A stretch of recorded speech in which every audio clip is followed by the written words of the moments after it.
So, welcome back, everybody, to the Master Builder podcast.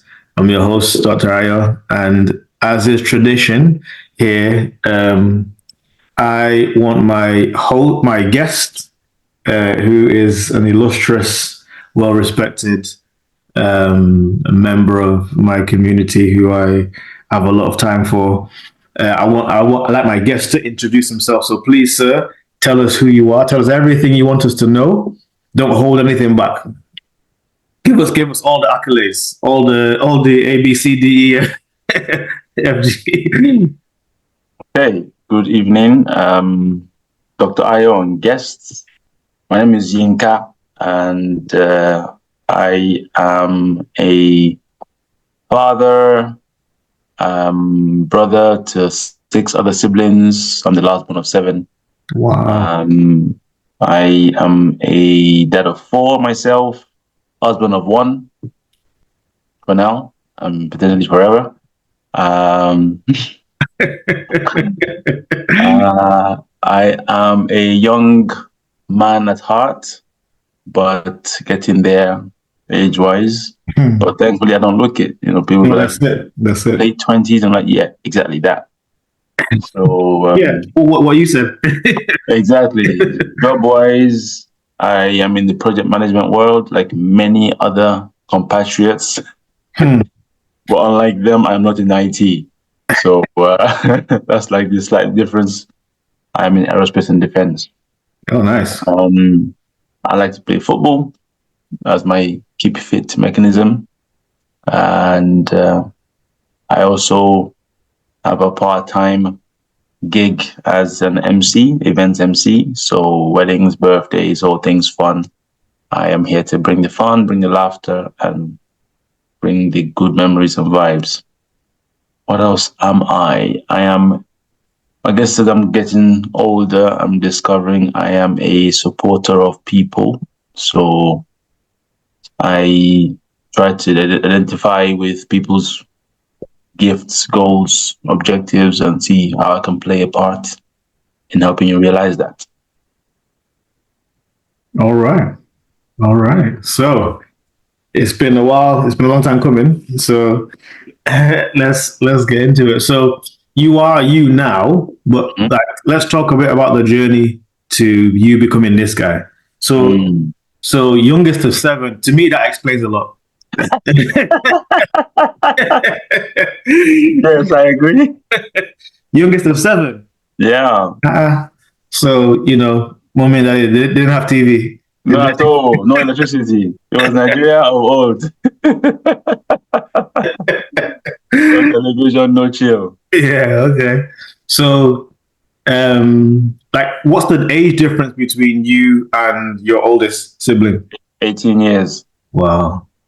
So mom started at 18 and ended 18 years later. Wow. Okay. So basically, I've heard that in that sort of situation, there comes a time when the parents like as a family, like you guys have it right. so the older the siblings raise the youngest. Is that true? Yeah, you get a lot of that. So yeah, maybe not the first one, but some of the middle ones have a real active part in raising the younger ones because the parents still have to go and look for the bread. Yeah, fair enough. Okay. And so obviously I met you in the event hosting space. Yeah. Now was that you growing up? Oh yeah, Yinka, sit down. So yeah, last born, and also with this talking gift perhaps. So I remember my first gig would have been the birthday of a classmate. Okay. Happens to be one I had a crush on, but I was down for whatever anyway. This would have been maybe age 7 or 8. Okay. And we gathered at this person's house, and people are looking left and right. So what do we do now? And I said, well, let's start by praying. And I said, who wants to pray for us? And the dad was there, so I said, Daddy, could you pray for us, please? And 20 or so years later, I'm still saying, sir, can you please pray for us? Wow. like, had you seen anybody do it? No. So it was just in No, you. it was just in me. Wow. Those situations where you look for someone to do something and somebody just steps up and say, I've got this, because it just fits with who they are. Yeah, yeah, okay. Wow, okay. And so so in the event space and in aeronautics, like Yeah. you know, so like at work, are you Yes. MCYinx or your Yinka? I am Yinka, and MCYinx wants to get out. It's like Let the hope. alien. It's like he's trying to force his way out of me in meetings or when talking one on one with a colleague. Yeah. And yeah, I got to learn that the industry I chose wasn't a good fit for MCYinx. Okay. So I had to sort of try to park and subdue MCYinx between 9 and 5. So did you learn the hard way? Yes, because when you have performance reviews and Okay. they call you a breath of fresh air, and you go, All right. Yeah. "What are you calling a breath of fresh air?" Yeah. So Okay. yeah, Fair enough. And okay, so young Yinka knew that he had a gift for talking to people, but went into like aeronautics and stuff. Like I think that maybe today there's probably more of an acceptance of okay, you have these gifts. Let's see whether we can make a career out of these, rather than So I'm in my mid 40s. So I always joke and tell people now, like when I was growing up, parents were like, "Put that football down, go read your books." And now it's the opposite. yes, Books down, yes, go play football. yes. So, like, did you ever feel any tension? I want to go this way, but I feel like I have to go this way. No, because I never thought I could make money or a living hosting. Okay. At the time when I was deciding my career, I wasn't exposed to full-time hosts. Okay. Although, TV presenters are sort of hosts, and Yeah.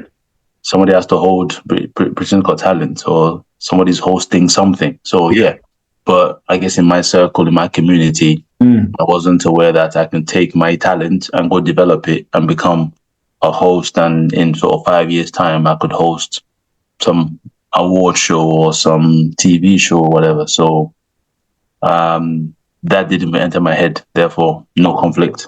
Also, I grew up wanting to become a pilot. Okay. We lived under the flight path for Murtala Mohammed Airport in Lagos. I lived in Agege. And in the evenings, warm evenings, lay on the mat, or any as they call it, looking at the sky and watching the planes go by Wow. to Ikeja. And I would play Spot the Tail sign. So back then we had Alitalia, Sabena, British Airways, Lufthansa. Yeah. And I thought, okay, one day I also want to fly those things. So when I came to the UK, everything was geared and targeted towards that aeronautical ambition. So hosting was just there. Family parties, I'm grabbing the microphone. I even did a bit of recording. Them camcorders, the one you hold like this. Okay, yeah. I was the designated handler. Videogrammer. Video man. So I did a lot of that growing up as well. So I didn't keep it up, or I didn't follow the curve with all the editing and photographing. I just stuck to holding the camera. But so there was no conflict because head was just aeronautics. And secondly, there was no conflict because I didn't know I could make a living out of it. And ambition originally was aeronautics. So I went that way as soon as I could. Yeah, okay. And so what age were you when you came from Nigeria to the UK? 12. 12. I can say that out loud because that's the same everywhere. So is that like the official age? That's what I'm saying. That's the same everywhere. So that's what I know. That's what my family knows. That's what they know. Those guys. So that's the gospel truth. There's no one that you whisper. I want that. Absolutely, is one. It's united. And the same yesterday, Yeah. today. What What were your first memories of the UK? The cab driver that picked us up from Gatwick Airport remarking that we had no jackets. Yep. And What month did you arrive? October 1st, Hey. it was my Independence Day as well as Nigeria's Independence Day. Okay. Okay. So I was independent of Nigeria. I jackpot. Yeah. Okay. I earned my independence. So yeah, sitting back in the taxi, the guy's like, "Why are these boys having no jackets on?" It didn't compute. Yeah. So yeah. Did you soon realize what he was? Yeah. Yes, when November came along, and it's like, wait a minute, but my mom had a coat waiting for us when we Okay. got Okay. home. So we were well equipped. So I think I came when I was 5, Okay. and that's my first memory of the UK. It's like what? Like, Which month? and we have these pictures of when we arrived. My mom had commissioned, see, Niger entrepreneurism. She'd commissioned these padded white like jackets, and we all had the same, you know. So, Right. I mean, again, I imagine these coats weren't in shops there because what's the point in having a big? We just, yeah. I remember one of my first memories of being in the UK is the cold, and the fact that everything was grey. It just seemed very. I did. I didn't spot that. Did you go to like Aberdeen or something? 'Cause Aberdeen, everything is grey. No, I mean we were in Manchester. I was like, Okay. You had red bricks. You have red bricks. yeah, not where I grew up. Let's just. Okay. So we grew up. I grew up in Moss Side, Hume. Okay. Yeah. So it. I mean, I didn't see any of the stuff on TV and stuff, and you know, I managed to survive. But it was very, yeah, it was different. It's not like Hume now, Yeah. gentrified and Yeah. prices have gone up. Beautiful. Yeah, man. Yeah. Yeah. Hume is a place to be. I imagine it's like Brixton or whatever, like, Yeah. you know. Like Hackney. Yeah, yeah. Yeah. Other beautified areas. Fair enough. Okay, so now you're in the UK. You're tell me about being a young Nigerian boy in the UK with an accent. Right. So the accent thing. What do you think of my accent now? So I can spot twang. I can spot. Yeah. Okay. I'm doing that for you, I think. I think I'm doing that to assimilate because when Yeah. I'm in the office, Yeah. code switch and all that. Okay. Yeah. Absolutely. Absolutely. So some people can still hear it, but yeah. Others will say, "You speak so good English." I'm like, "Yeah, thank you." Yeah. Thank you. Thank you. So came in '96 when it wasn't cool to be African. Yeah. And therefore, to avoid the bullies and get them off my back, I worked hard on that accent. An accent. Yeah. I really was like, "Yeah, man, in it." Yeah. I didn't even bother with "isn't it" because "isn't Yep. it" was too authentic to where I came from. It was that was the Queen's English. Yes, "in it" was local, so we go with that. Yeah. But overall, I went through secondary school unscathed. I had a couple of issues with bullies and stuff, but Yeah. I was terrified enough of them to stay out of their way and not resist. Therefore, we just sort of coexisted until we parted ways. I hear that. I mean, I think so. People used to. I remember being made fun of in primary school, but in my head, I've always sounded like this. So I remember we found a video one time of us like in the first year, I think, of when we arrived. And I was like, "Hey, use this." I was like, what? Pronouncing your T's and stuff. Like, they were right. they were right. So yeah, that was interesting. That was interesting. Okay, so we're now in and the application process for university. Mm-hmm. Were you the kind of person who like, look, as far away from home as possible, or as close to home as possible? So my frugal mindset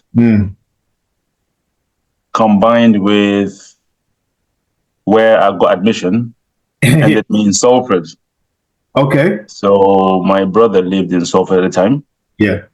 And Salford Uni was one of the top in the Northwest for engineering. Yeah. So I got admitted there, and that's where I was going.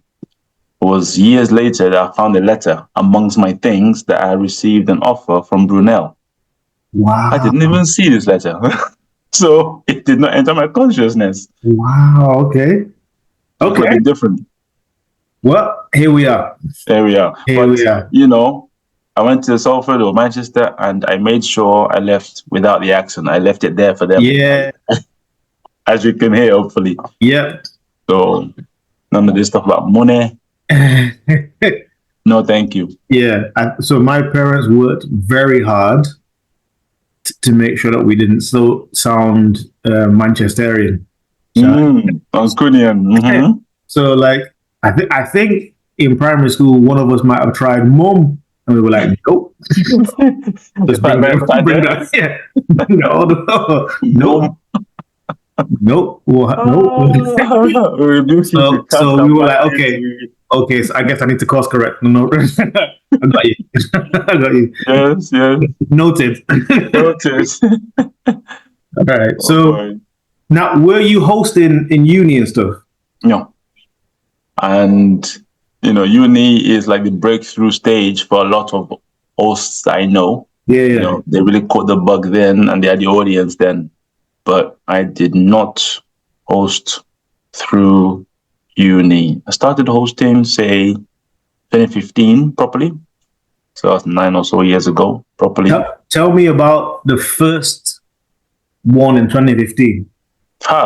Did you get paid? Of course not. Okay. Tell me about that one, and then tell me about the first one you actually got paid. You got paid about. Right. 2015 was a birthday in Greenwich of a friend that we're still in touch with now. 25th birthday. That suit still fits me now, which is good. Hey. Man, don't put on nothing. I prepared. I watched comedy for days. Wow. I watched Chris Rock, Dave Chappelle, Eddie Murphy. I watched all these guys, Basket Mouth. Because I hadn't yet learned the distinction between MC and comedian. I was ready. I gave everything. I left it all on the stage.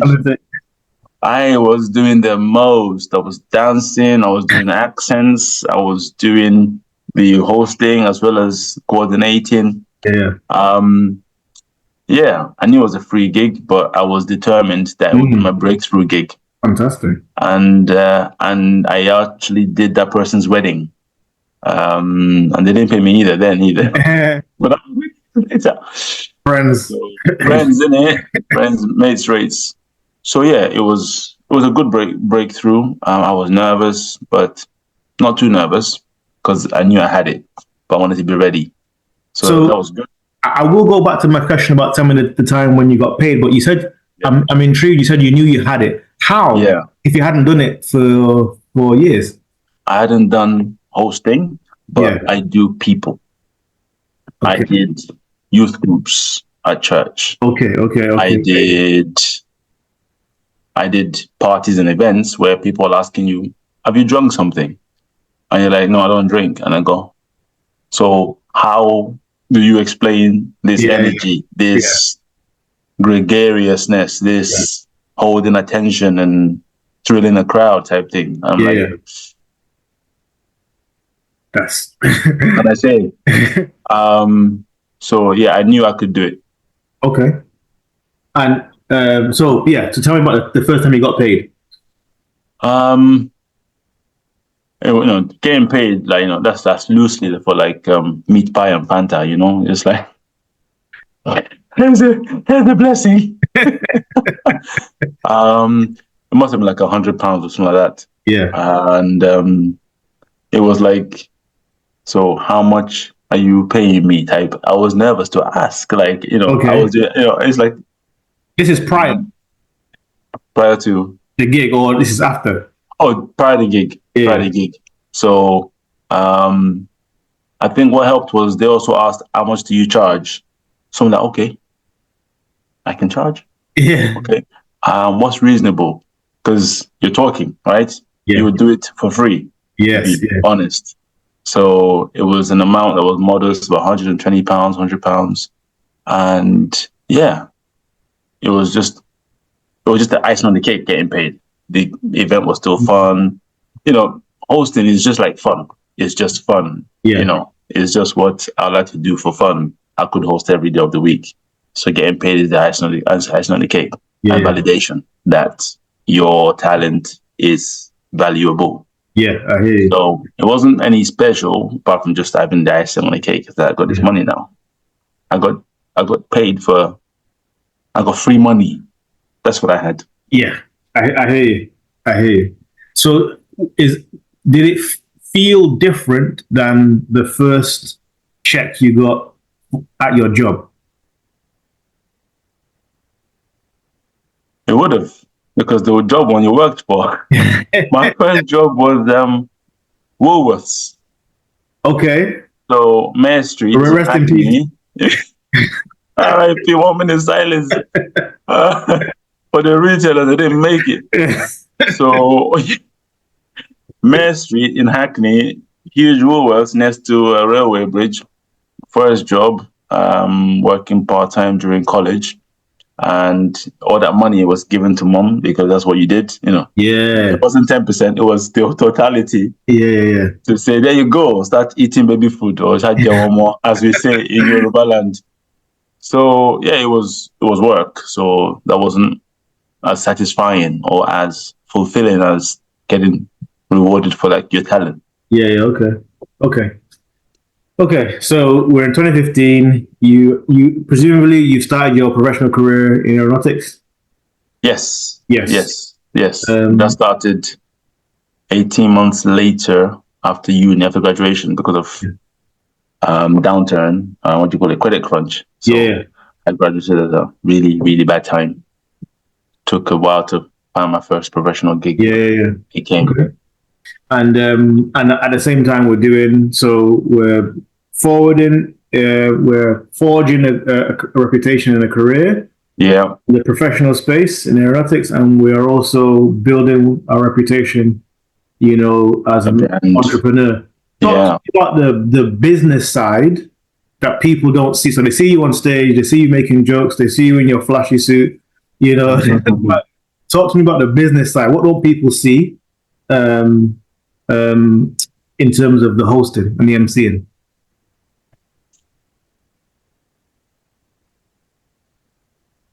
Yeah, there's the consultation with the clients, talking about what you want for your day, how it should go, coming up with a plan.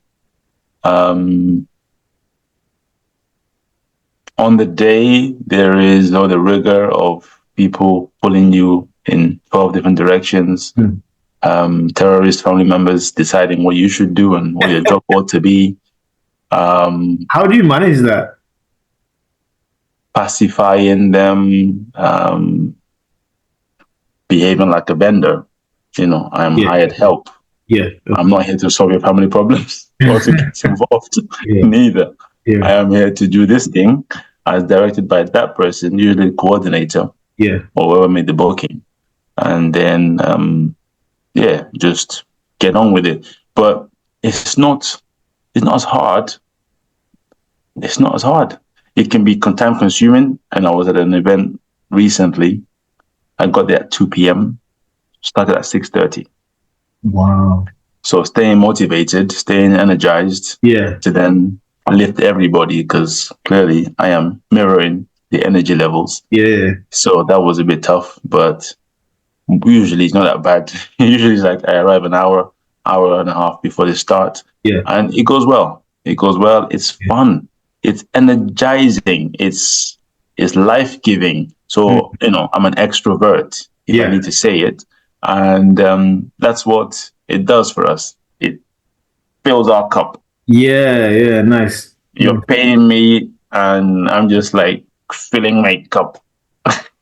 You should have paid me, really. Because it's a thing. No, it's so interesting. I've got like a burnout a seminar that I do, and basically one of the issues that people I define burnout as energy expenditure.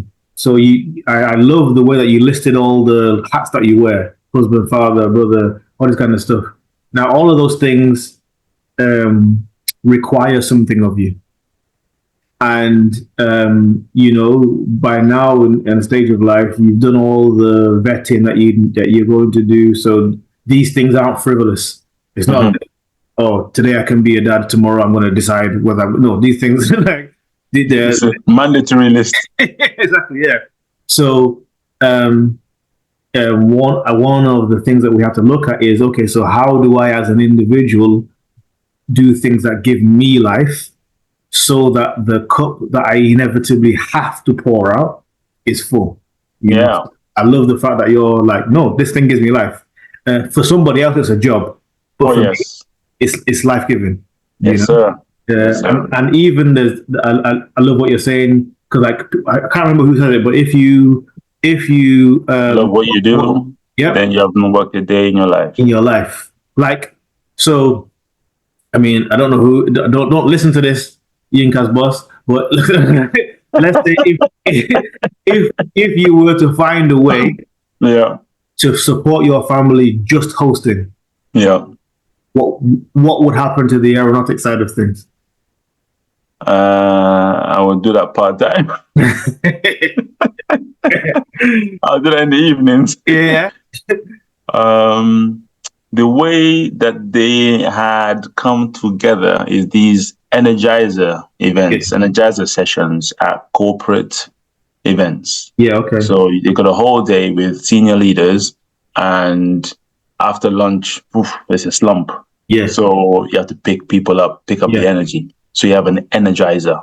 So I've been privileged to be the energizer person on some of those.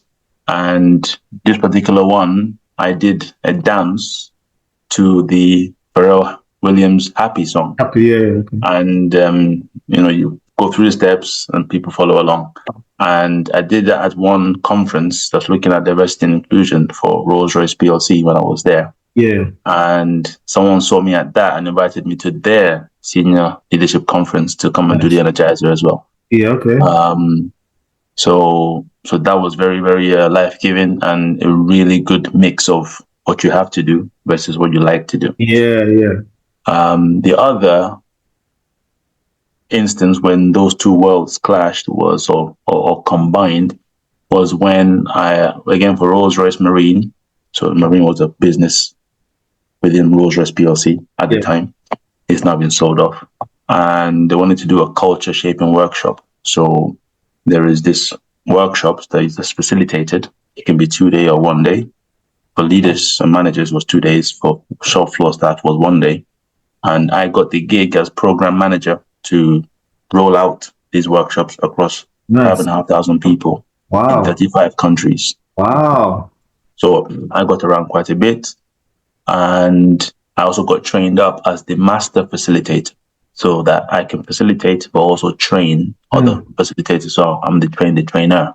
Nice. So I'm standing in front of business leaders, managers, vice presidents, senior vice presidents, HR directors, and so on. And I am delivering the material, delivering the session, facilitating, putting them in groups, set up activities, set them on breaks, do reflection, write some journaling. And I'm in the room with a clicker in my hand, and I'm floating like a butterfly. Yeah. I'm stinging like a bee. Yeah. And inside, I am like, yeah, let's go. We got 5 minutes. Yeah. And I'm like, wow. Who knew you could combine your talent with something as stiff-necked as a white-collar job. Yeah. I mean, I'm a firm believer. I've heard this phrase a lot in my life, but now I'm a firm believer in, when people say nothing is wasted. Like you never know what the benefit of the thing that you're doing is going to be in a year's time, 5 years time. And I remember I keep telling my son this because he doesn't like doing things he doesn't like to do. I don't like you don't know. You don't know when you might need this thing. So you could just sulk your way through it.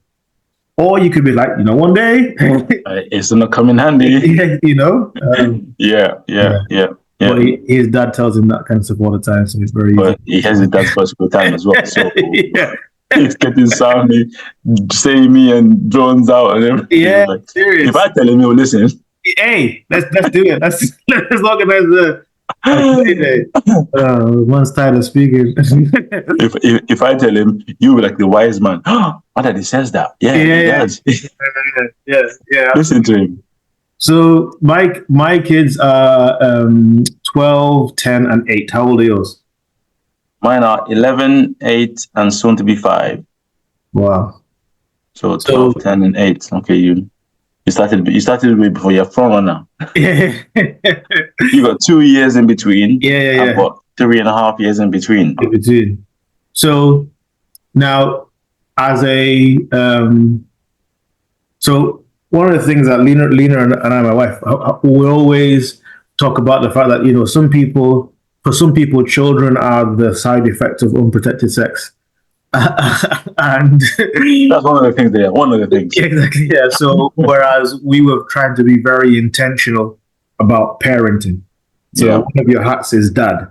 So talk to me about how does Yinka, the professional, and MCYinx, the entrepreneur, how do they show up at home? Or do they even show up at home, or are you completely I have had the best few years since pandemic. So pandemic was a giver and a taker in many senses. In one sense, I lost a job that was like amazing. I got interviewed before pandemic, like between sort of Q4 2019 and sort of early Q1 2020. I was in discussions with the company. It was an overseas job, and I'm all about languages. I speak French fluently, and I want to give to my children. So I was looking forward to France. I was looking for houses, schools, and so on. And then the company came back and said, "Sorry, but no one can travel, so let's dead it for now." And that was quite sad. And then, so contracting, I've been able to work remotely from home for sort of 2 years or 2.5 years initially, and now we're like 4 years into after the post-pandemic, so 2020, 2024 type thing. The whole time working from home, being around, I have totally loved that. I'm very much hands-on. I want to be around. I want to parent. I want to live it to the full. I don't seek any escapes. I don't say, I need my time, me time. I don't want me time because this is part of the journey and I want to embrace it fully. So I show up, I'm here, work from home. So I do school run in the morning, I do school run in the afternoon. I'm there at the dinner table. I'm dropping off at swimming, at cricket, at Boys Brigade, at Cub Scouts, at whatever else they do, all the different camps. I'm that guy. I'm Uber daddy right now. Nice. I'm there. I'm all over the show. And so like I am more. I'm trying to find a diplomatic way. I'm more involved than the example that I had. Okay. In terms of like school and all that kind of stuff, and after school stuff and conversations and what like that. Is this the example that you had? And if not, did you make a decision? I'm going to do things differently. So that's not the example I had, but I grew up in Nigeria. I left at the age of 12 and I lived with my dad in Nigeria. When I came here, I lived with my mom. So that was like the two halves of my life. And it would go to work in the morning and come back in the evening. As typically, we don't know what our parents did. We just knew they went to work. And I didn't care what my parents did. I cared about football. Yeah, okay. You go to school, come home and play football till you're dusty. Come home, eat your dinner, have your bath, start games for a while, and then Yeah, go to bed. So that was just the childhood, right? Um, and therefore, here in the UK, I lived with a few relatives as well. So didn't have like that nuclear unit of sitting around a dinner table talking about your day. yeah, So we just got through it. My mom was by herself largely and worked however many jobs she worked. The yeah, typical immigrant yeah, story, basically. absolutely. So, I was determined to do the best with the opportunity I was given to come to this country, one, and to take care of her as much as I can, two. That's why the first salary went to her Yeah, fully. It's like, yeah, yeah, collect. yeah. So proud. Um, so So what I had looked forward to in life was to give back, was to play that role of dad and husband. People look forward to holidays, look forward to career progressions and getting promoted at work. I looked forward to assuming this role of dad and head of the family and provider and husband. Yeah, And I don't know who does that, but it was my ambition almost. I was very much university or schooling, job, family. yeah, I don't know. No one told me this, but that was just my value system. That was just what yeah, drove me. That was just the path you went in life. yeah, And a lot of things that come up now, people ask me, who told you that? Where did you get that from? And I'm like, I yeah. didn't get from anywhere. I just know it in my being. But like, is it truly instinctive? Because I consider myself an introspective person. So the majority of things I say and do, there has been some thought at some level about it. Like, Right. are you like that, or is it just literally I'm just doing? I'm not necessarily Mm, thinking about it. Because, for instance, like, ask my wife when my son was born. yes. I said when he's 3 years old, I'm gonna buy him a ride-on car. Okay. Do you know the ones with the engine? Yes. This is when he was born, bro. Right. You already had a plan. So I You was had a like, plan I'm for ready. his life. In fact, so when my son was born, my wife was like, "Oh, he's gonna go to uni and he's gonna leave us." I'm like, "Babe, like, he's literally half an hour old." Like, and then when my daughter was born, my first daughter, I held her and I was like, "I'm gonna have to give her away." And my wife was like, she's half an hour old. Seriously, yeah. So, like, Yeah. is that kind of stuff going through your mind, or is it just it's just natural? I think it's just natural. I haven't thought that far ahead as to what will be of each child. No, it's very much natural. And Yeah, maybe it's an extroverted thing that we think before our brain catches up with what we just said. yeah, yeah, And with maturity, you learn to meter that a little bit. yeah, But it's instinctive. It's very much instinctive. I think I have a good sense of right and wrong, values, mm, and I think what I have done is to be sufficiently lived a life of sufficient integrity yeah. that I can direct things. If Okay. you're a waste man, then you can't say nothing. Yeah, yeah, yeah. But your kids don't know that. I mean, they'll find out, but they don't know that in primary school. Luckily or unluckily, there is another member of the household who's also an adult who can check you. Yeah, exactly. Yeah, who can find it? So, Yeah, exactly. So, if you're putting down the law, it's like, what's your track records to yeah, exactly. Yeah. that gives you authority? Well, Okay. well, here it is. So, I got a first class degree, for example. Nice. So I can't, I can tell you, you're going to sit there and do that. Job wise, I've sort of operated in the right, in prestigious industries, Yeah, aerospace, yeah, defense, and so on. So I can yeah. say, yeah, I'm just trying to build my CV and also build my, no authority, but be able to speak authoritatively. Yeah. And are you from a fatherhood point of view, are you a explicit, we are doing this, or are you a watch me, this is what we're doing? Both. Both. Okay. Both, because, in the we are doing this, somebody has to start. Yeah. Okay. And most likely I'm starting because I have the most energy and I want it to go well. Yeah. The person that cares the most about a thing will lead that activity. Yeah, I hear that. Yeah, I hear that.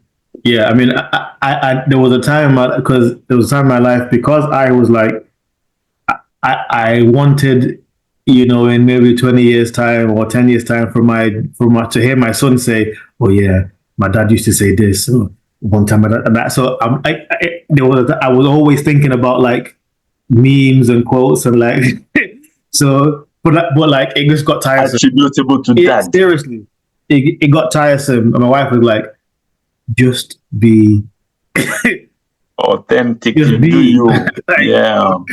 they don't. They will need, come. Yeah, exactly. They don't need Aristotle in the house or Socrates. Yeah, right now. Yeah.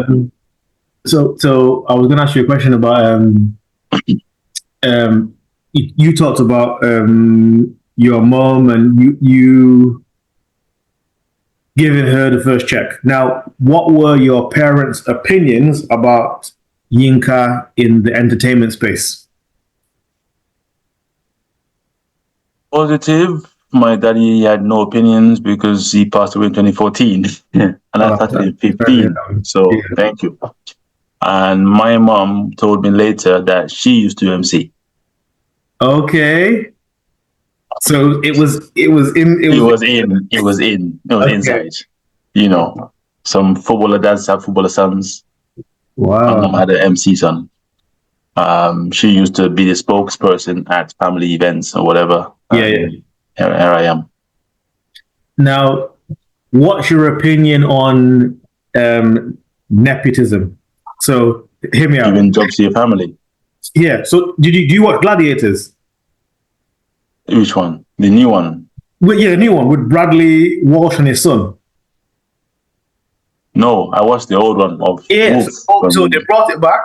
Yes, so I saw. I've never watched the new one. Yeah, as a family, we loved it, and Right. my wife and I were talking about because some people are like, oh, Bradley Walsh and his son. Da, da, da. I was like, I would love to have created a reputation or a business or something that my kids can just because of me, doors are open.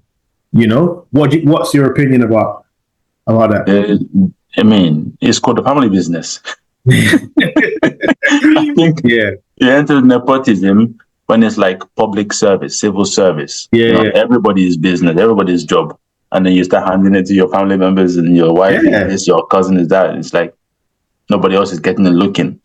So that is not right.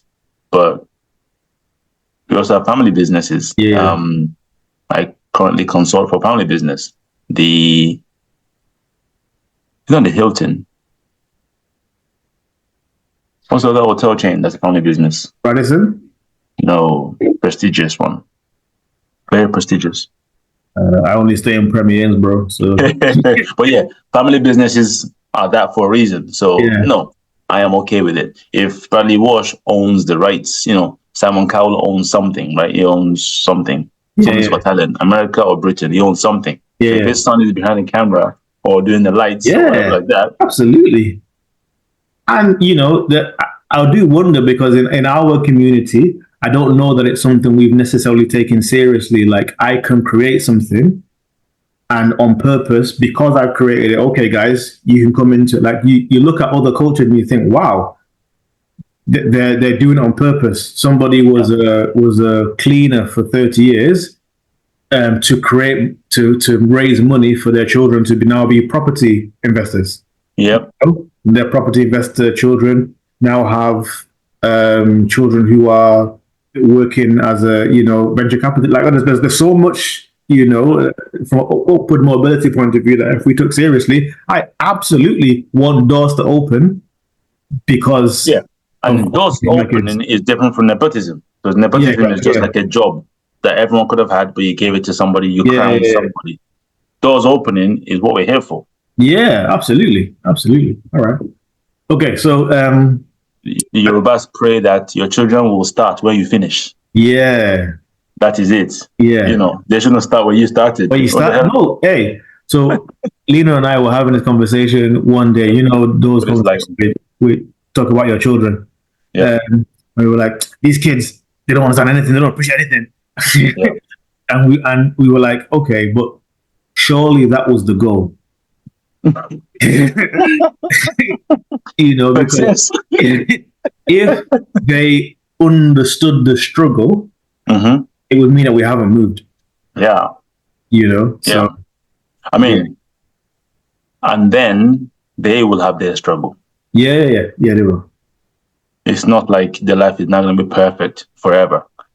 I am working hard to put my children on a great financial pedestal Yeah, so that when they go to uni, they've got backing, financial yeah. backing. Okay. If they go to uni, Yeah. they're going to have issues of their own.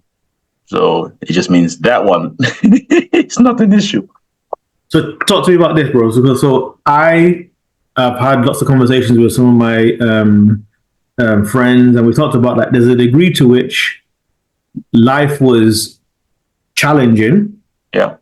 and as a consequence of the challenge, it drove me to achieve. Yes. Now, by definition, my child's life is easier than my life for a number of reasons. So, how do I encourage drive when often easy times create people without drive? Like, how do you solve that in your house? So I think about incentives. Mm. I have 4 children, very different in character, and the middle one, the middle one or second borns, they are unique. They're the same all over the world. They're like domestic terrorists. I've done the research. I've asked a lot of people who have second borns, how's your second born? And the first thing they do is sigh, like, What? Hey, I'm the middle child, so exactly. So we're talking about you. So, and my middle one is very, very responsive to incentives. Do this and I'll give you this. Yeah. He's now teaching, there's twins behind him. So he's now taught them, will I get a reward? That is his mantra. Yeah. I'll call his name. Help me put this over there. Will I get a reward? Okay. Yeah. Is it what? For doing what you should do. And look, at times I give in and go, yeah, you get a reward. Yeah. And the reward is a high five. Yeah. So that's it. Nice. But the ones below him are not learning, like get a reward. I'm like, hey. And when you offer him a reward, he gets on with the task with alacrity. He's on it. So finding what makes a child tick is what you need to do. Yeah. So even if their life is easier because they've got connections in the industry, because they've got savings in a bank account, they will still be passionate about something. So if you say, if you do that hard thing, you will get this thing that you enjoy. They will get through the hard thing. Yeah, no, I agree. So there was a time when I was like, well, struggle created me, so therefore I need to make your life hard. Yeah. So can we? No. Can we just no? And you know it's burning you inside, but I have to stick now. I've said no. Yeah. I must maintain, but they'll know that is weak. My wife and I have this conversation about arbitrary lines all the time. Like, babe, did you need to say no, or was that just an arbitrary line? Yes. But then I after, so when I was unwell, I had a stroke in 2020, and with the entrepreneurial stuff that I'm doing and on the writing the book, I became aware that like anything that you want to achieve of any substance in itself will have its own challenges. Yep. So actually, if I can encourage my children to strive for something big, that in itself will teach them, okay, there's something, and we encourage them with a dream. So in our house, they've told us, okay, one of them wants to be a footballer, the other people they want to do gymnastics and stuff. And I'm like, okay, fine. So you said you want to be a footballer, no problem. So you owe me an hour of football practice a day. Yep. Because my job is to help facilitate your dream. That's it. I don't want to be a footballer. Mm. You want to be a footballer. Yeah. And I know that one of the things that you need to learn is to continue to do something after it's fun. Yeah. Push through the pain. And, exactly. So, I mean, and we ask all the time, like, is it still the dream? Because if it's the dream, let's keep going. And if it's not the dream, it's fine. It's absolutely fine. But if it's still the dream, okay. But Daddy, can I go and play? Have you done your hour? No. Then no. Yeah. Go. Are you serious or not? Yeah, exactly. You know, because I think that, especially in the world that there is, I think there's a lot of people who are not serious. Yeah. You know, I was listening to this guy on the podcast. He was saying that, you know, when the Bible says everything your hand finds to do it with all your might. Most people aren't doing that. So if you bring your A game to everything you're doing, you're going to rise. Yeah. You're going to rise in the crowd. So it's not even about being better than anybody else. Yeah. It's about, okay, how can I be the best? How can I be the best version of myself? Because that will attract attention, you know? Yeah. People are quiet quitting. Yeah. There's a book about that. Yeah. Absolutely. Striving for a big goal. About that, I'll say our son, our firstborn, started to get body conscious.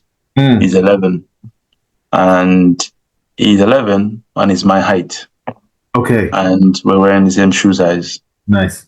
So they think he's a big man. And he will go to the swimming pool for his swimming lessons and he'll start doing this. Okay. Because he's growing this way. Yeah, okay. And he's getting growth in these areas. Yeah. And I spotted that and I thought, okay, you're going on a diet.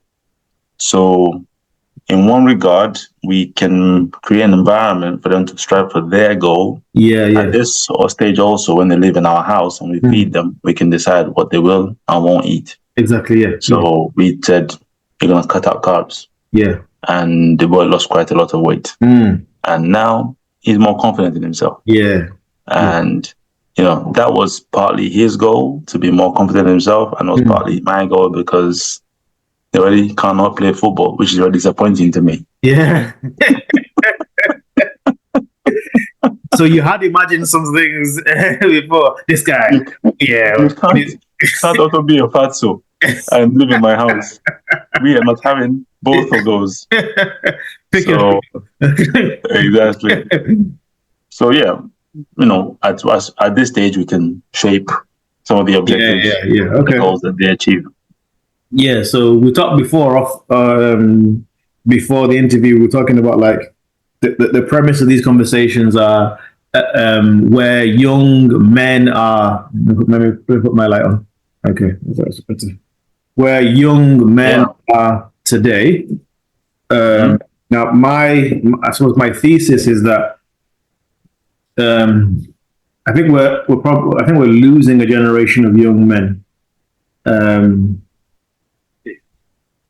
the connection between the younger men and the older men is probably. I mean, I don't know. I know when I was younger, it didn't seem particularly strong, but it seems even more tenuous now. You know, you're in church. In other settings, there are there's I think I don't know what you think about like distractions and stuff for young men, and is it different than when we were growing up in terms of, so in my house it was Nigeria, outside it was in the UK, but now I didn't have a phone. The embassy. Yeah. I didn't have a phone until I was in my late teens, but now people are getting phones, you know, 11, 12, sometimes even earlier. The intrusion of the world into your home and stuff, like I do think that we're at war for our young men. If I could, what do you think about that?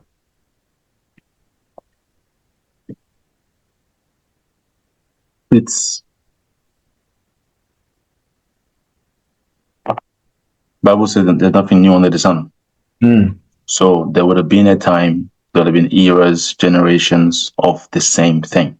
There would have been different distractions, different political climates, but there will always be an attack on young men, the male gender, the male role, and all these things there, and it just changes guys over the years. I saw the church I used to go to, a family that used to be there lost their mom or wife, and they live near us. So I'm known to them, they're known to me. Yeah. And I saw one of the young men, one of his children, sat. I was coming back from one of my events around 2 a.m. in the morning, and I saw one of the young men sat with his friends outside at 2 a.m. in the morning. I drove past, I thought, wait, that is him. I reversed because there was no one behind me. Yeah. And I said, oh yeah, go home. I think my tone of voice just said, you ain't playing around. Yeah. He got up and left. Yeah. Which is also like a standoff, because if he had said, who are you? But yeah, I'm done. Yeah. Checkmate.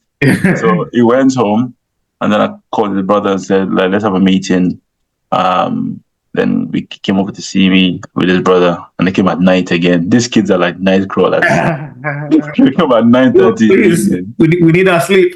Exactly. So I broke it down to him as to why I would never be caught sitting outside on a bench at 2 a.m. in the morning, and what the dangers of that are these days. And talk to his brother around what are the challenges, what are the distractions, friends, phones, parties, looking like a top boy, perhaps. Yeah. One Sunday, he came to church, and he was sort of hobbling as he was walking. I'm like, are you okay? He said, yeah, he didn't want to crease up his new Air Force Ones. You even have mouth to...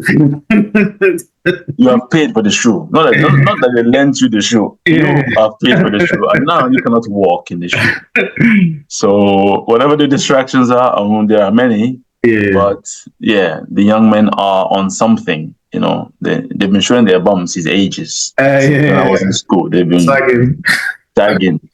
And I don't know why, it was the women that was showing cleavage, but now men have found their own cleavage behind them, and they were showing it to the world. So there's always something dealing with the men, because we know men are the heads. Men are the ones that are being kicked out of house so you can get benefits. Men. It's just us, and the women are in the ascendancy. And I'm all for equal everything, because why is my wife getting paid half of what I'm getting paid for the job that she's doing? That's like half, 1.5 monies into my house as opposed to 2 times. So I'm all for that. But the men also have their issues that we don't need to face. And I am here for the mentoring. I'm here for the coaching. I'm here for the pouring into my experience, so that your life is better than mine. And when you're speaking to these young guys, what kind of themes come up? What kind of thing do you find yourself saying over and over again? The theme would be, there isn't a future plan. Because as in when you're speaking to them, you hear they don't have,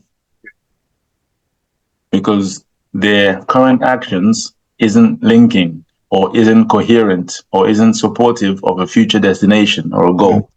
Because if you had a goal, if you had work in the morning, you would not be sitting on the bench at 2 a.m. in the morning. What are you doing next week? I think I'll go out with my friends, and then we'll see, innit? Okay, we need to busy you up. We need to get busy, because the devil does make work for idle hands. Idle hands, absolutely. So we need to get you busy. So I'm like, people go to your church, their home businesses, right? Go intern there for some days a week. Go look for this job. You need to be busy. So that's one theme, and that's one thing that perhaps I didn't have growing up, but I didn't think I suffered, because instinctively I knew I needed money with which to do things. You might start a business, so work on getting the bag. So I did that. but I could have had more input from seniors around Yeah. routes to get in the bag, Yeah. Okay. disciplines, habits, Yeah. networks Yeah. to expose you. My God, when I got exposed to certain things, I was like, wait a minute, there's levels to this life. Oh. Yeah. I thought I was doing okay, but my God. And of course, I'm not going to envy a ritualist because they're going to die young. But yeah, exposure and mentoring, I'm here for it because I didn't have it. And Yeah. No, I mean, I think it's really important. I think there's a phrase I like: a rising tide raises all boats, and I think that's important for us as a community. Yeah, deep. Let me give you like in church on Sunday. There are some people who get knowledge or get experience or get wisdom and they want to hoard it. And I just think that why, like,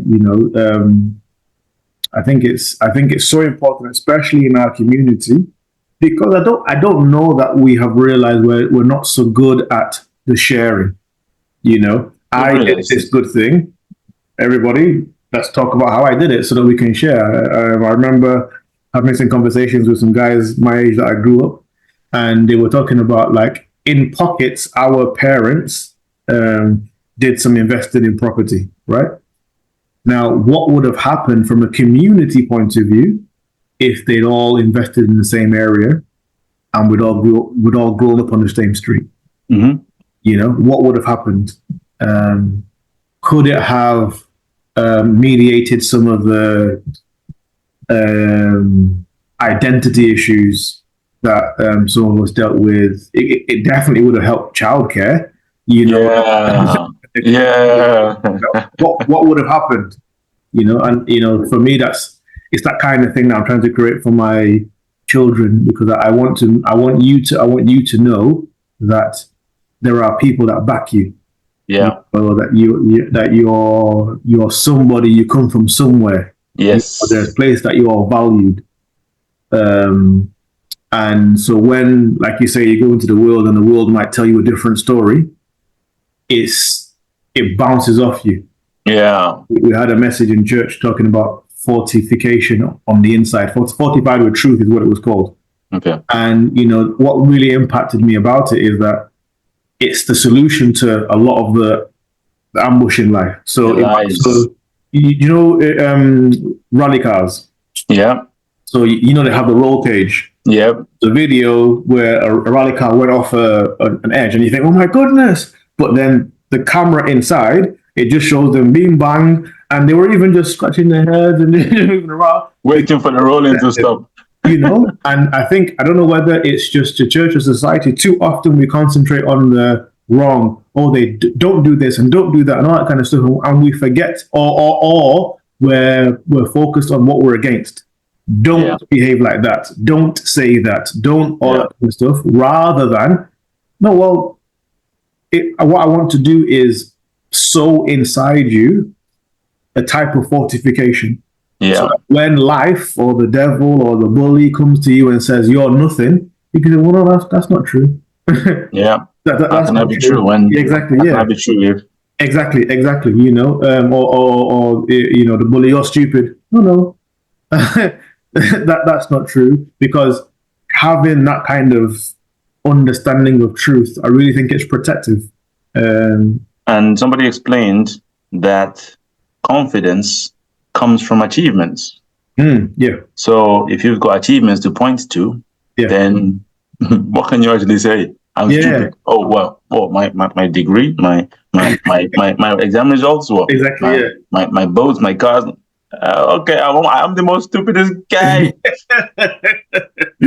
No, but I think it's absolutely. I think I heard another definition of confidence. So confidence comes from having a catalog of things that you can say, point to and say, I did that. But also, often lack of confidence comes from you being the only person who's heard every lie that you've told. So lack of self-confidence often is, I can't trust myself. Right. So if I become the person that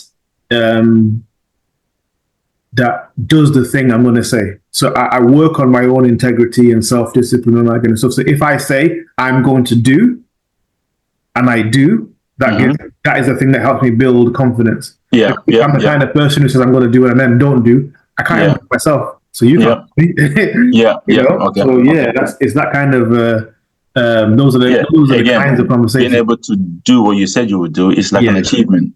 It's like exactly. Yeah. I achieved my own goals. Yes, those are the kinds of conversations we're having. What are your goals? Have you achieved your goals? Come back to me when you've achieved your goals. Yeah, no, but I think it's so important. You know, there was a time in my life that I'd always wanted to be a consultant or a doctor, and the end of being a doctor has been a consultant. But when I achieved that, I was like, I don't think I really thought about anything after this. What's the day after plan like? Yeah, exactly. Yeah, you know. So back to one of the conversations we're going to have. If I had the opportunity to meet Ayo 20 years ago, I think that's what I would have said. Like, you'll get there. You will get to consultancy, no problem. But have you thought about what the rest of your life wants to look like? I felt like I was coasting for a lot of it, you know. So you are, you are not a spring chicken anymore. You're still young. Yeah. I mean, you look younger than I do. You know, all this salt and pepper. Pepper. This is just pepper. So if you were to meet Yinka, 20 years ago, what kind of advice would you give him? Yeah, I think exposure would be one key one, because back then a lot of the elders I knew did manual labor jobs, security guards, work in a school as a chef, dinner lady type things. Just security was very prevalent amongst the men in our church. And church was at night specifically. At nights, and church was the hub of community, right? Yeah.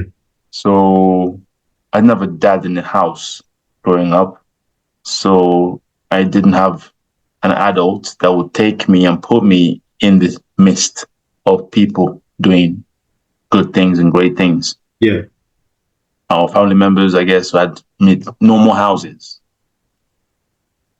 I mean, if I had met a millionaire at 20, if I had met somebody who had a private jet or a business or a was connected that could take me to Liverpool Street and go up the lift with the glass on the outside type thing. If I had someone like that, I think I would have gone a different path. I'd have more to work with. Okay. All I had was just my instinct that I need to get this education because it will open doors. Yeah. And again, I wasn't far wrong, but people have been through life. People have had experiences back then. Nobody's dragged me closer and say, look, I'll show you. Come, walk with me. Yeah, okay. Let me befriend you. Is that anyone's fault? Did that happen back then for anybody? And my siblings sort of lived, again, disparately around. So I was sort of with my older brother, number 6, but he also went to uni before me, so he was there in Nottingham. So I was just rolling with the crew I had, being a goody two-shoes amongst my crew. I wasn't into anything that could be reprimanded because I cared about pleasing my mother. So, the 20-year-old me would have said, go and start talking to some people who have experienced life. And one of the areas that I think I lacked a lot was in the area of marriage, because I went into marriage thinking it would be rosy. None of these men told me about how their wives were smashing them over the head with fry pans. Wow. And literally casting them out in the cold. And just the rudiments of life. Yeah. What do you do if you lose your job? What do you do when you get a job? How do you behave in an office? How do Yeah. you deal with office politics? If Yeah. you're in a meeting, how do you ask questions? And also coming from Nigeria, and I had lived here so long that you think Yeah. my mind would have shifted, but no, Yeah. my mind was still very much Nigerian. Yeah. My values were very much Yoruba, Christian. Yeah. It's shameful, but I thought it was weird that somebody's boss at work was younger than them. I don't know where that came from. I just thought you boss the eldest person is the boss. Coming from Nigeria, I guess. Yeah. So that stayed with me for a long time. But yeah, I would have wanted a mentor. I would have wanted, okay, maybe cliche, I'd have wanted a dad because that's your dad's job, right? To show you life, to give you an example to follow. And I think at the time when that should have played out, preteens, teenage, adolescence, whatever, that it wasn't there because I lived here, he lived there. And there wasn't a replacement dad. I didn't find one. I wasn't offered one. So I just got through it myself. And that gives me a lot of confidence today, actually, to say I got through that period myself without sort of ending up in prison or killing someone or being killed. Or I sort of kept my powder dry, kept as much as possible on the straight and narrow. And here I am today. So actually, give me my flowers. So when I say sit there, you bloody sit there. That's the speech. Mic drop. So,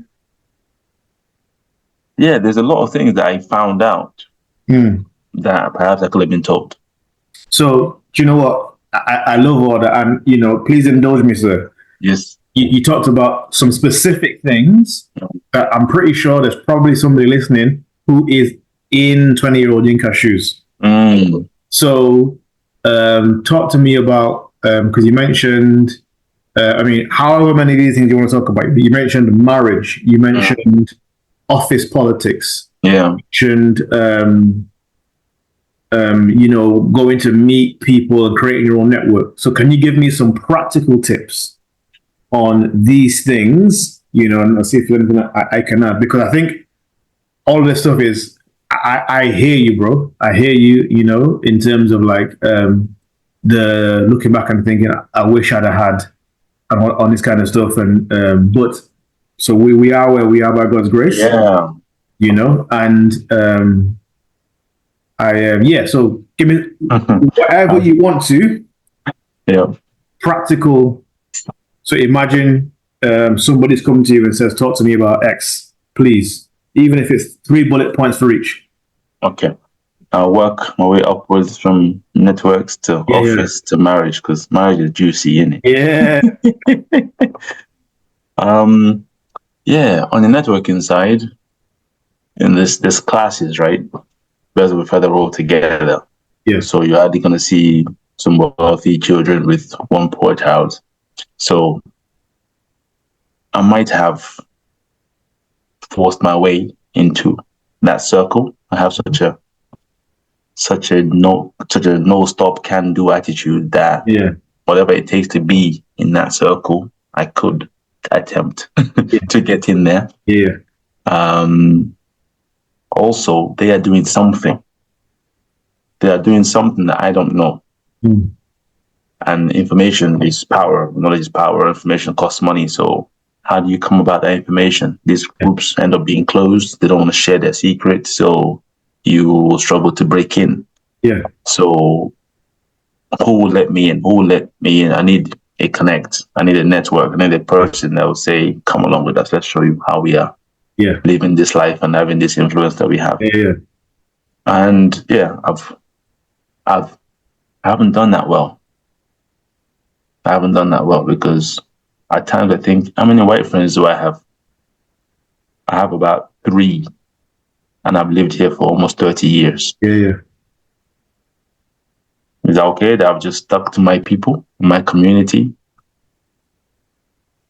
Surely you need to be able to have assimilated well enough to have multiple communities? What benefit is it to you to just, I'm not going to divorce my community, but how will have I assimilated and brought along another?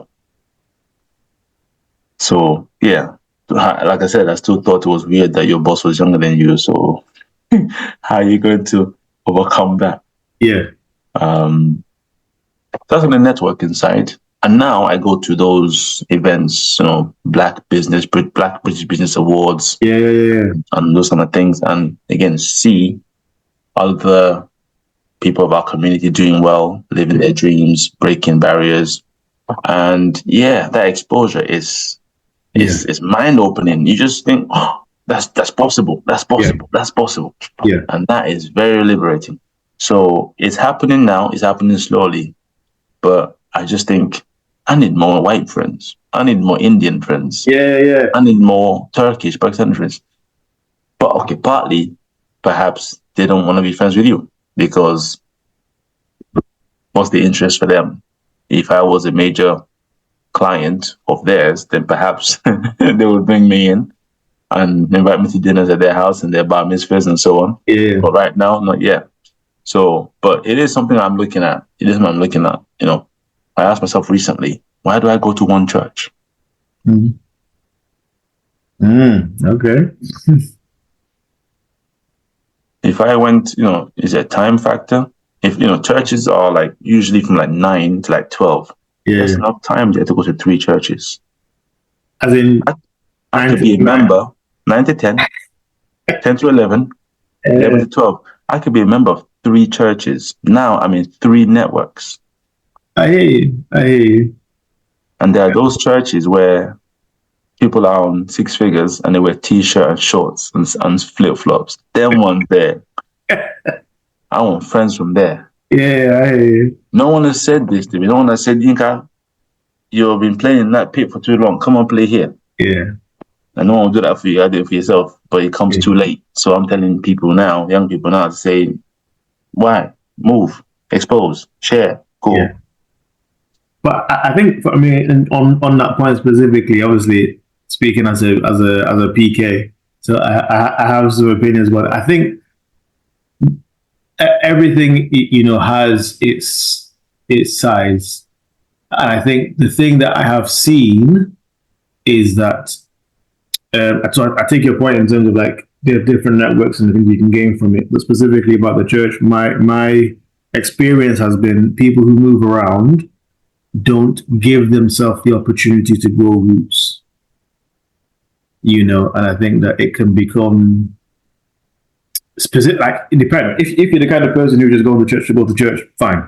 But if you're the kind of person who's going to church for the purpose of I'm furthering my relationship with God, I think it can become challenging to go to grow.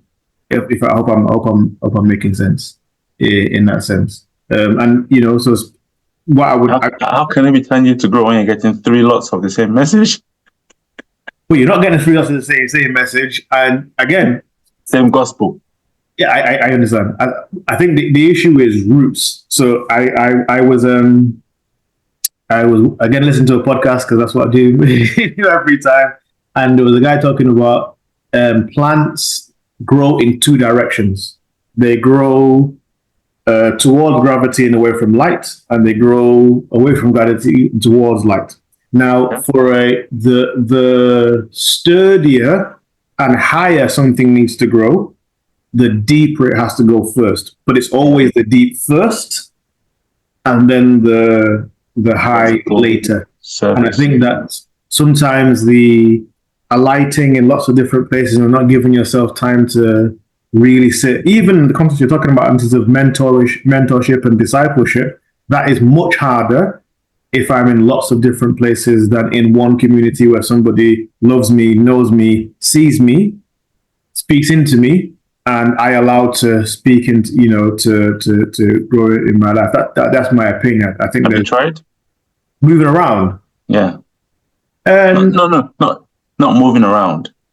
Being a member of 3 groups, communities, churches at the same time. Community for like a year, 2 years, 3 years. churches, not so much. I suppose it's slightly different for me because, like I said, I'm a PK. Yeah. So You sit there. some things were decided before Yes. one was. Yeah. But no, but I haven't tried moving around in terms of like I'm going to go to this church in the morning and this church in the afternoon. I do intentionally expose myself to different ministries. Yeah. That was easy. That was easy to do.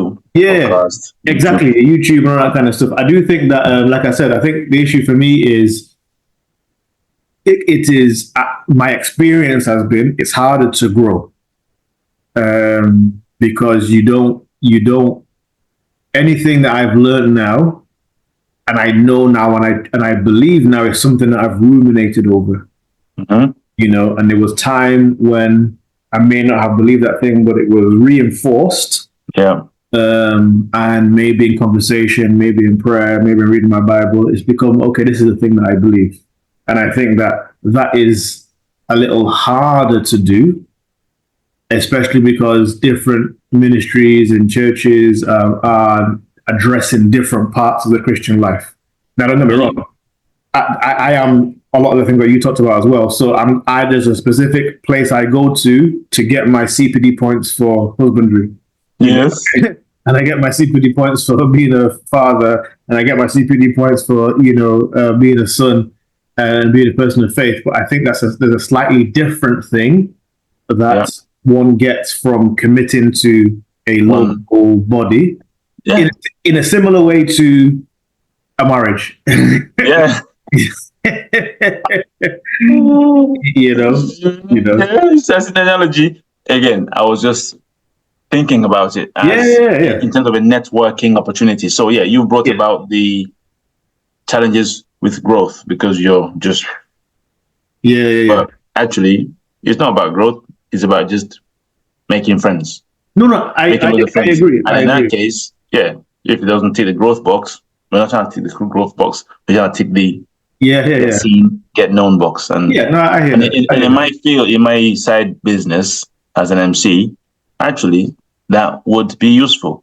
If I became the de facto MC for this church and that church and this church. Fair enough. Revenue is going to hopefully triple. Yeah, I mean, I do think that from a networking point of view, I think some specific advice I would give is a lot of this stuff. It starts from how you see yourself. So taking the time to develop a strong sense of self-worth will be the thing that will hopefully propel you to I must get in that room. Because it's just finding a way. You read enough stories, you read enough books, you listen to enough podcasts, you see enough life stories that some people it was just I'm going to show up every day and ask, can I come in?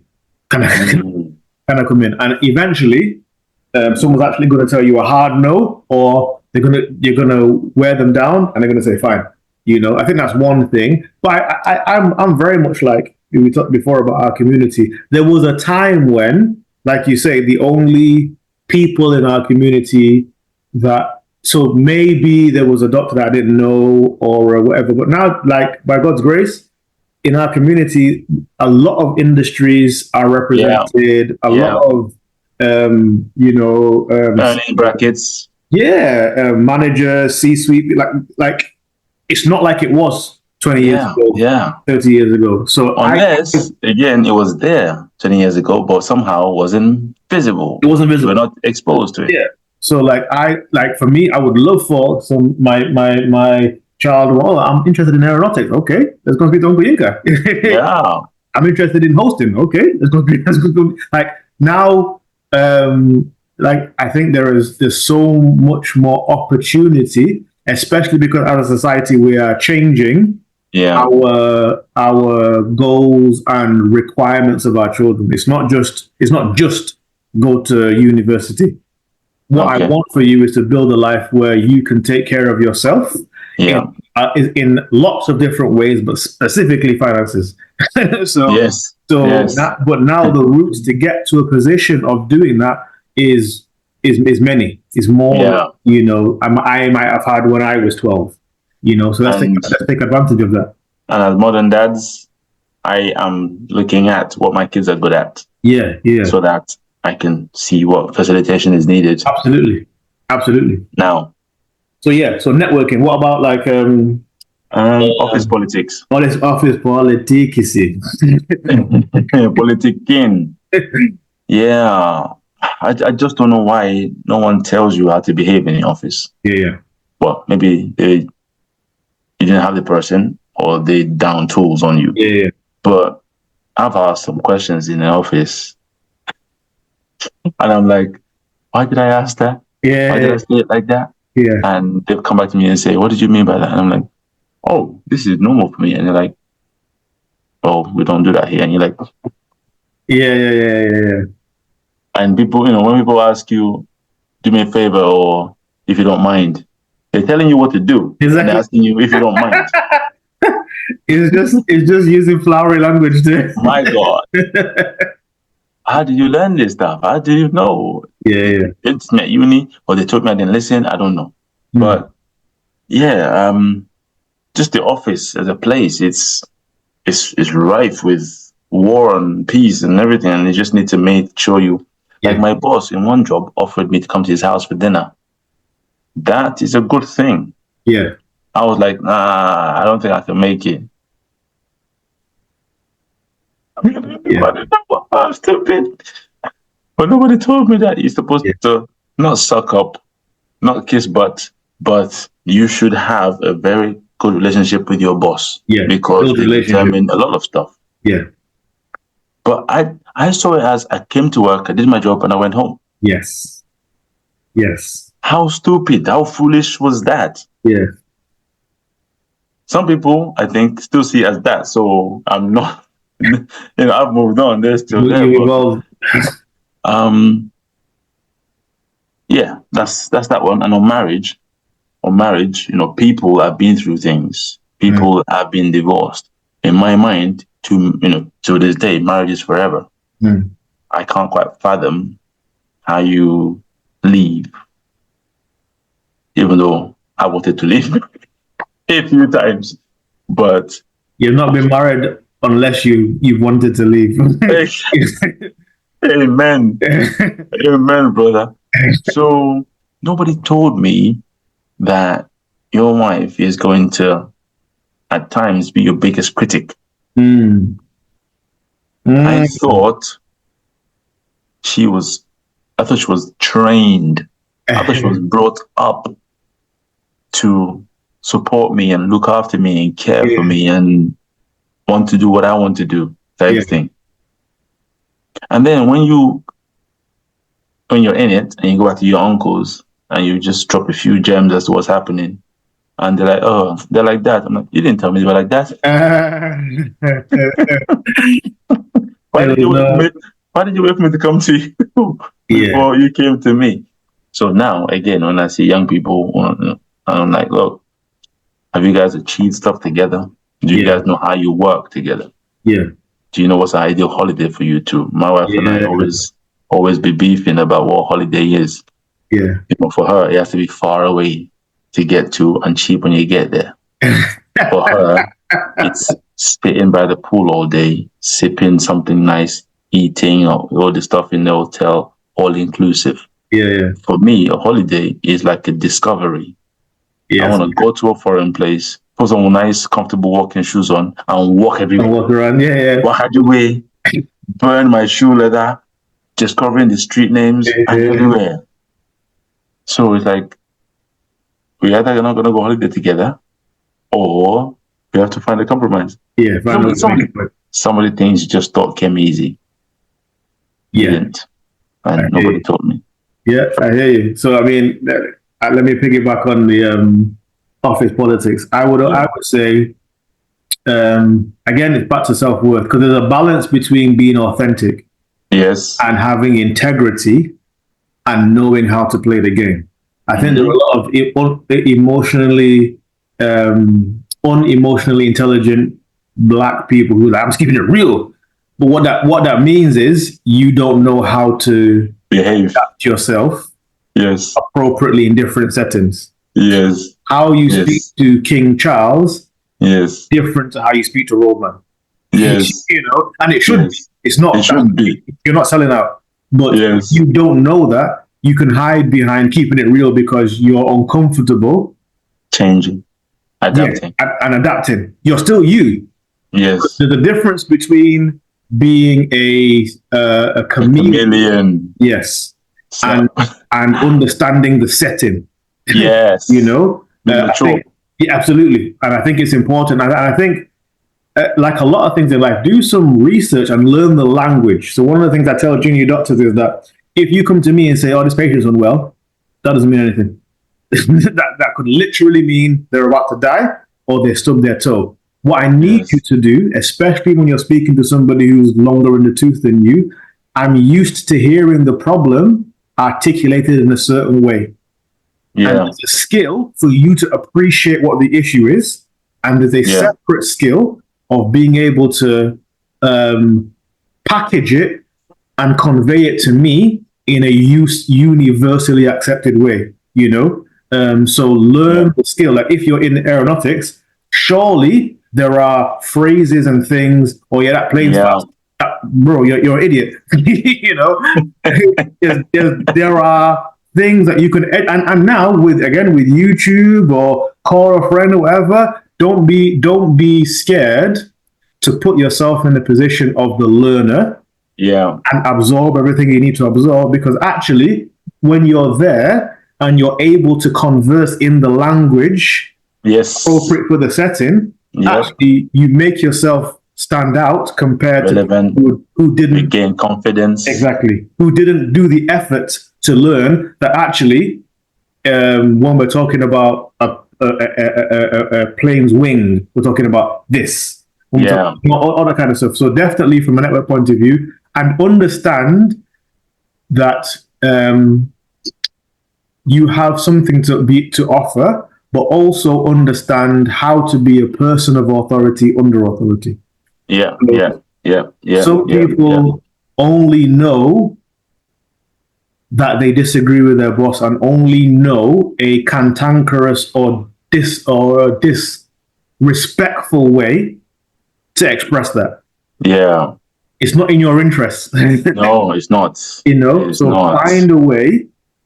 You know, one of the things, again, I say at work is that there'll be a phrase that feels right on your mouth.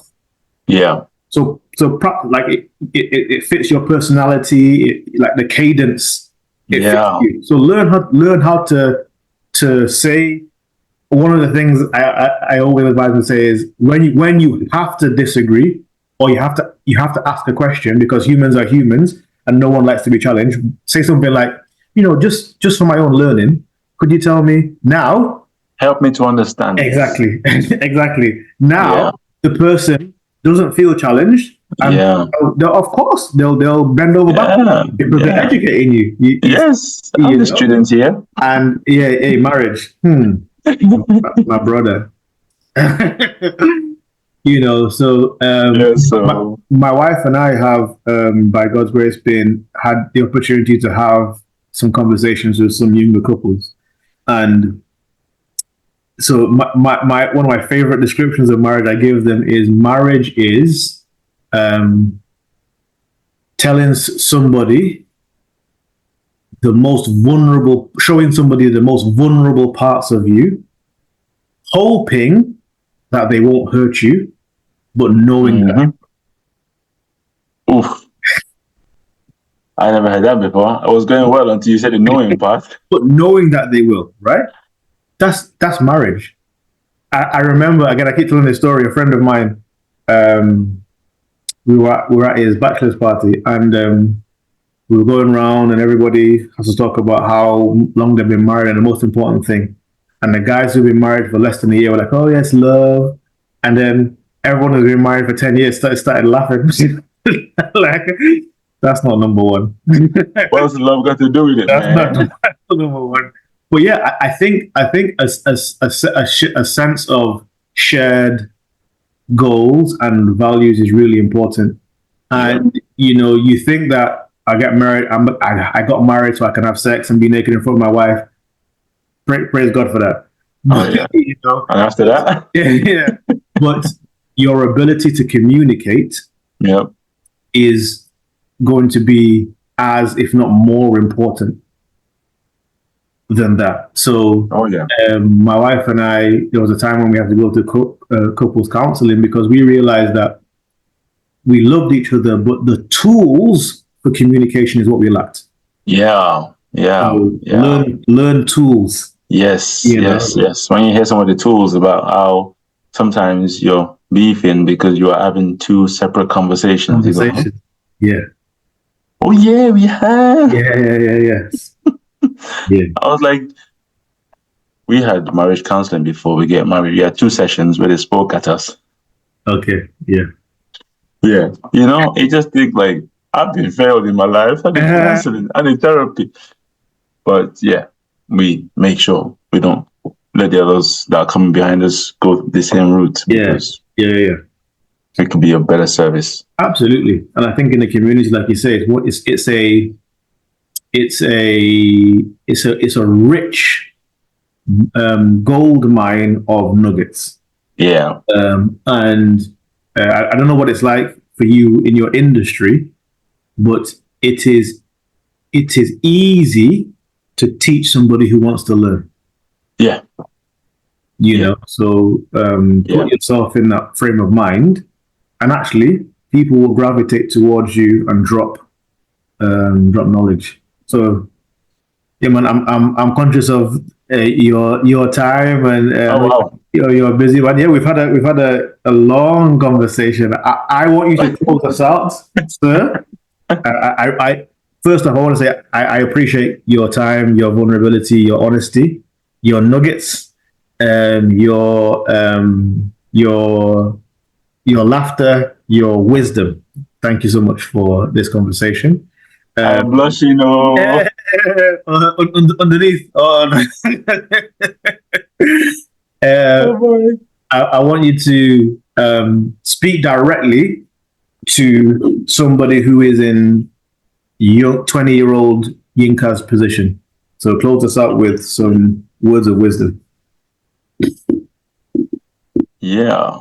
20-year-old young man, you think you're grown and you've got it all figured out, you know the answers, and you know the answers for now, but you need the answers for later so that you can align your path, your journey, your energy, your investments to getting where you want to get to in another 20 years. So just pull on the resources.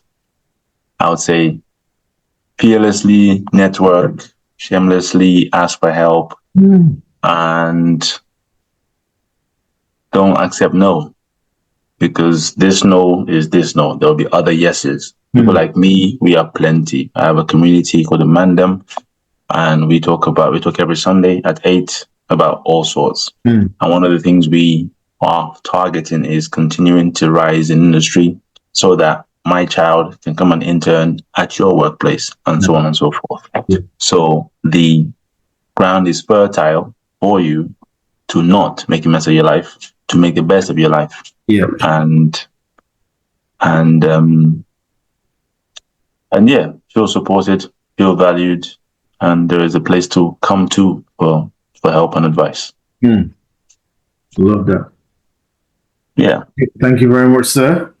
And so drop a like, drop a subscribe, share this, because again, these are the kinds of conversations that I'm hoping that our people in our community will value and share, because I think we need to have more things like this.